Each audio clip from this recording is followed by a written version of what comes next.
પર શરૂ થશે ડબલ ડેકર બસ। એએમટીએસ શહેરમાં 3 નવા રૂટ પર આ ડબલ ડેકર બસ દોડાવાશે। લાલ દરવાજાથી શીલજ સુધીની આ ડબલ ડેકર બસ હશે।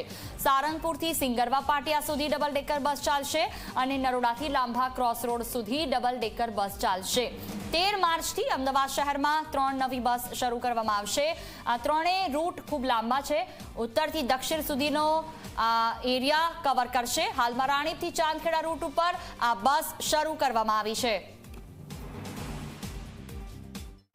અત્યારે પહેલા આપણે ડબલ ડેકર ઘણા વર્ષોથી જે બંધ થઈ ગઈ હતી, 2 દાયકાઓથી બંધ હતી, એને આપણે ફરીથી ચાલુ કરી અને નવી પેઢીને ફરીથી આપણે લાભ આપીએ એ પ્રમાણે એએમટીએસે બીજી 3 બસો બી અત્યારે મૂકી છે।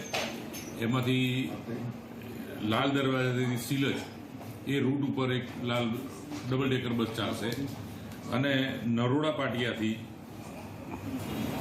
એક બસ ચાલુ થશે। લાભા સર્કલ સુધીનું ત્રીજું, એમ કરી 3 બસો ડબલ ડેકર ફરીથી અમદાવાદમાં ફરતી થશે। અમદાવાદના નગરજનોને ફરીથી ડબલ ડેકરનો લાવો પૂરેપૂરો લાભ મળશે એવી એએમટીએસની આ શરૂઆત છે અને પાછી ફરીથી બીજી 2 બસો આવશે। એ તબક્કાવાર નવા રૂટ અમે એમને જાણ કરીશું।